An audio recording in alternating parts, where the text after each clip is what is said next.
نوخانی کے حوالے سے ظاہر حسن صادق صاحب اور بہت سارے میرے بھی پسندیدہ آپ کے پسندیدہ نوخاں دنیا بھر میں موجود ہیں، لاہور، اسلام آباد، پنڈی میں اور دیگر مقامات پہ بہت اچھے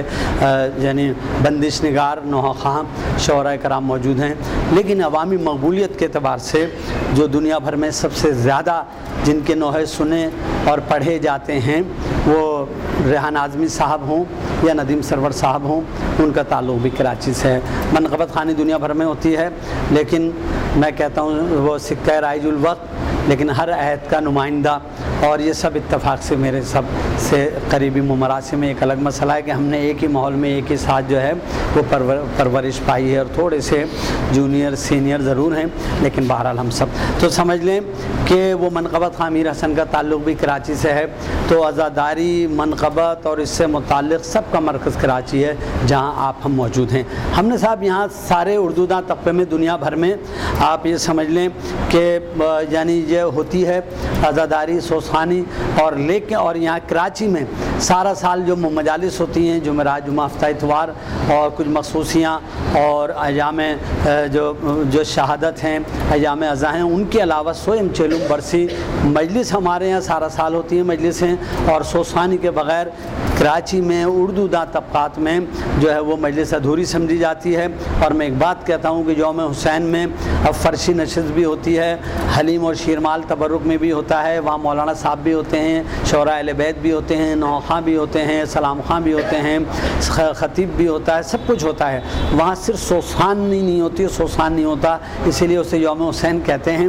مجلس کا تعلق فرش عزا سے ہے، اور فرش عزا ہمیں آپ کو نہیں معلوم کہ بیوی ہر جگہ آتی ہیں نہیں آتی ہیں، اور لیکن ہمارا ایمان ہے بلا شبہ ہمارے معصومین ممدوحین ہر جگہ آتے ہیں، لیکن یہ طے شدہ بات ہے کہ بیوی جو ہیں وہ فرش عزا پہ ضرور آتی ہیں۔ سوسخان کو تھوڑا مجمع ملتا ہے، لیکن متوجہ مجمع ملتا ہے، سلجھے ہوئے لوگ ملتے ہیں، لوگ آ رہے ہوتے ہیں، جا نہیں رہے ہوتے، اور لوگ بیٹھ کے سن رہے ہوتے ہیں، اور مجلس کا آغاز اور مجلس کی جو ہے ترتیب اور تنظیم بہتر طریقے پہ سوسخانی ہی سے ہوتی ہے۔ اور سوسخان عملی زندگی میں بھی ایک محتاط اور مؤدب انسان ہوتا ہے، اور اسے ہونا چاہیے۔ تو آپ یہ سمجھ لیں کہ ہم نے دیکھا کہ جتنی مجلسیں ہیں اتنے سوسخان نہیں تھے، اور جو سوسخان تھے ان کی اپنی مصروفیات اور ترجیحات تھیں، لہذا ہم نے یہ کوشش کی۔ اور پھر بعض اوقات یہ ہوتا تھا کہ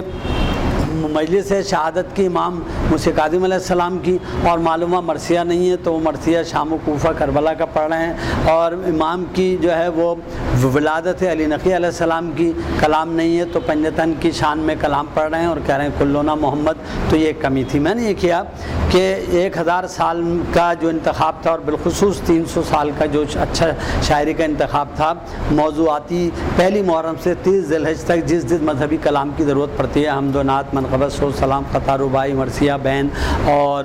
عید زہرہ، عید شجاع وغیرہ کا کلام، یہ سب جمع کر کے ایک بستے کی شکل میں مرتب کر دیا۔ ہم نے جو بزرگ موجود تھے نمائندہ، ان سب کو بلایا، صوتی علوم و فنون کے ماہرین کو بلایا، ان سے انٹرویو کیا، آواز کیسے بنائیں، گلا بیٹھ جائے تو کیا کریں، علماء کو بلا کے پوچھ لیا شرعی حدود کیا ہیں، حسن صوت اور خوش الحانی کیا ہے،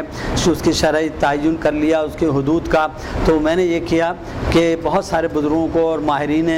فن جو تھے ان حضرات کو بلا کر، اور وہ ہم نے یعنی ایسا کیا کہ اس کو باقاعدہ DVD اور تربیتی نشستوں کے نام سے ہم نے اسے جاری بھی کر رکھا ہے۔ کلام جمع کیا، اور پھر اپنے یہ سلسلہ نشست، ہمارے یہاں کوئی ممبرشپ نہیں ہے، کوئی فیس نہیں ہے، کوئی شرط نہیں ہے، بس آپ آئیے، اور جس کا جو جی چاہے، نہ ہمیں استاد کہے، نہ ہمیں جو ہے وہ بات یہ ہے کہ بس وہ آئے اور ہم سے جو کچھ جو ہمیں آتا ہے بزرگوں کا، ہمارے بزرگوار شاہدان دہلوی صاحب کا شعر ہے کہ امانتوں میں نہ زنہار خرد برد کرو، غم حسین نئی نسل کے سپرد کرو۔ اس ادارے کو بنا کر مجھے فائدہ یہ ہوتا ہے کہ مجھے عزت، شہرت اور ثواب جاریہ ملتا ہے، اور جو بانیان مجالس ہیں انہیں بے عذر ہونہار باصلاحیت سوسان ملتے ہیں، اور یہ جو سوسانان ہیں، یہ جو نوجوانان ہیں، ان کو ثواب ملتا ہے، عزت، شہرت، اور آخرت کا انعام تو الگ ہے۔ اس دنیا میں بھی ہماری PR، ہم کہہ دیتے ہیں ہم ہدیہ نذرانہ نہیں لیتے، کرایہ مدرت وغیرہ نہیں لیتے، میں شہر سے باہر، ملک سے باہر جہاں باہر جاتا ہوں بوجوہ بحالت مجبوری تو ویزا اور ایئر ٹکٹ وغیرہ لیتا ہوں، لیکن بقایا ہمارے سارے ساتھی لوگ جو ہیں یہ آپ کا ہمارا حق ہے سنت معصومین کے ذاکر کو زیادہ زیادہ پیش کیا جائے، قبول کرنا نہ کرنا ہمارا اختیار ہے۔ ہم سمجھتے ہیں کہ بجائے اس کے کہ بانی مجلس سے تحفے ملتے ہیں، لے لیتے ہیں، دعائیں ملتی ہیں، شہرت ملتی ہے، تعلقات بڑھتے ہیں، دنیاوی بہت سارے کام ہوتے ہیں، بے شمار دنیاوی ظاہری فوری مادی فوائد بھی حاصل ہیں، آخرت کا انعام الگ ہے۔ لیکن بہرحال ہمارے ادارے کا کوئی فرض جو ہے نہ یہاں کوئی فیس ممبرشپ ہے اور نہ ہی جو ہے وہ ہمارا کوئی فرض جو ہے وہ کسی سے کوئی ہدیہ نذرانہ کرایہ وصول کرتا ہے۔ بس یہی ایک ہماری خواہش ہے، یہاں جو لوگ آتے ہیں تو ہم انہیں آج بس یہ ہم سمجھ لیں پہلا دور تھوڑا سا ایک وقفہ کریں گے، کیونکہ یہاں تھوڑی سی چائے وغیرہ بھی پی لی جائے گی، اور اس کے بعد پھر ہم جو دیکھیے ہمیں سوسانی میں 2 چیزوں کی ضرورت پڑتی ہے۔ یہ میں نے ادارہ تربیت سوسانی بنایا، جس کو تقریباً 15 سال ہو رہے ہیں۔ ہم نے بہت ساری CDs DVDs نکالی اور بہت سارے جو ہیں کیسٹس نکالے اپنے اپنے ساتھیوں کے، بزرگوں کا جو کچھ بھی سرمایہ اساست یعنی جو ہمیں دستیاب ہوا، اور پھر خصوصی نشستیں کر کے ان سے انٹرویوز کیے، وہ سرمایہ جمع کیا۔ اب یہ ہے کہ اس کا نچوڑ جو ہے وہ بستے کی شکل میں پیش کر دیا۔ یہ ہمارا ماہانہ مرکزی نشستوں کے علاوہ اس کے علاوہ بھی جو ہے ہماری علاقائی اور مخصوص نشستیں ہوتی ہیں، اور اب انٹرنیٹ نے، ویب سائٹس نے اور بہت سارے جو کمپیوٹر اور دیگر جو سہولیات آئی ہیں الیکٹرانک میڈیا میں، اس ترقی نے ہمارا کام بہت آسان کر دیا، اور الحمدللہ دنیا بھر میں براہ راست اور بالواسطہ طور پر ہمارے جو ہیں ساتھی شاگرد و معاونین دنیا بھر میں موجود ہیں۔ اور جو اب اس کے بعد اس مختصر سے وقفے کے بعد ہمارے اس سوسانی میں 2 چیزوں کی ضرورت پڑتی ہے، ایک کلام، وہ بھی یعنی شاعری، اور ایک اس کی ادائیگی۔ یہ میں نے 2 بورڈ جو ہیں یہ لکھ رکھے ہیں،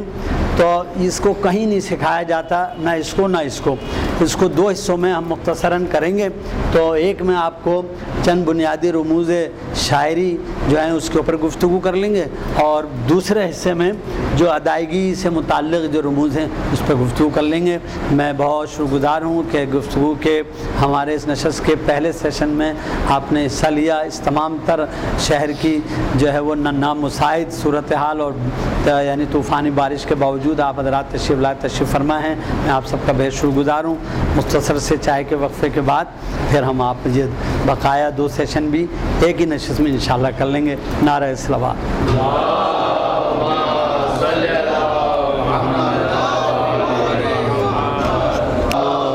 صلی اللہ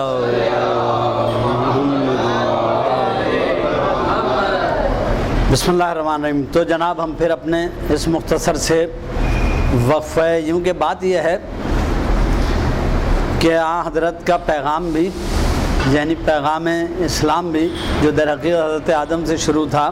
وہ دعوت ذوالعشیرہ کے بغیر جو ہے ادھورا اور نامکمل سا رہتا ہے۔ تو لہذا جس طرح عین لڑائی میں وقت نماز آ جاتا ہے، اس طرح جو ہے کلاس میں ہماری نشست میں وہ وقت طعام یا کچھ نہ کچھ جو ہے تواضع کو آتا ہے اور آنا چاہیے۔ خیر صاحب، تو بات میں یہ عرض کر رہا تھا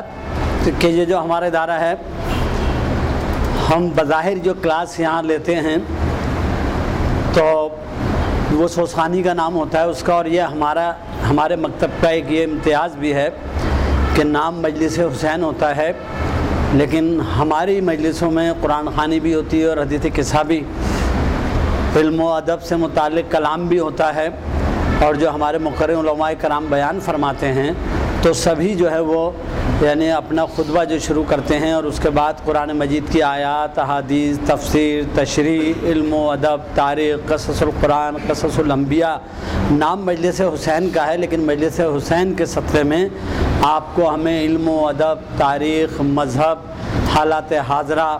اور ایک یعنی انسان، مثالی انسان بنانے کے لیے، کسی شخصیت کی گرومنگ کے لیے، سویلائزیشن کے لیے جن چیزوں کی ضرورت ہوتی ہے وہ شرعی حدود میں آپ کو ہمیں یہاں اس مجلس اعضاء میں فرش اعضاء پر دستیاب ہو جاتی ہیں۔ اور ایک عزادار انسان، ایک مجلسی انسان کو 2 اضافی خصوصیات، انعامات سب کو میسر آتے ہیں۔ وہ ایک تو یہ کہ وہ مہذب، متمدن اور علم و ادب سے خاصا آگاہ اور آراستہ ہوتا ہے، اور سب یعنی یوں کہہ لیں موضوع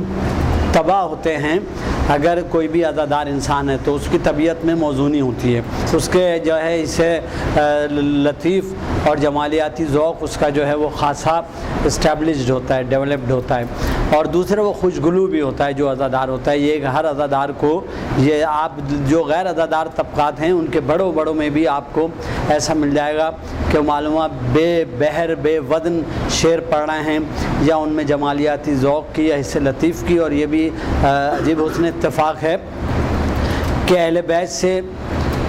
اولیاء کرام سے جنہیں وابستگی ہے، ان میں خوف خدا کے ساتھ مخلوق خدا سے بھی جو ہے وہ شفقت کا ان میں جذبہ پایا جاتا ہے. اور دین کو اگر دیکھا جائے تو ہیں اس میں بنیادی اور مختصر جو اس کی تعریف ہے کہ اطاعت للخالق والشفقۃ علی المخلوق، یعنی خالق کے اطاعت اور مخلوق سے شفقت کا برتاؤ. اور آدمی جتنا اہل بیت اور اولیاء کرام کو مائنس کر کے براہ راست اللہ تعالیٰ سے لو لگانے کی کوشش کرتا ہے، اتنا ہی جو ہے وہ آپ یہ سمجھ لیں کہ وہ علم و ادب سے، شائستگی سے، اور اتنا ہی جو سمجھ لیں کہ وہ یعنی اس میں یوں کہہ لیں کہ سویلائزیشن کی بڑی کمی ہوتی ہے، اس میں بہت ساری چیزوں کا مطلب فقدان ہوتا ہے، اور اس میں وہ لوگوں سے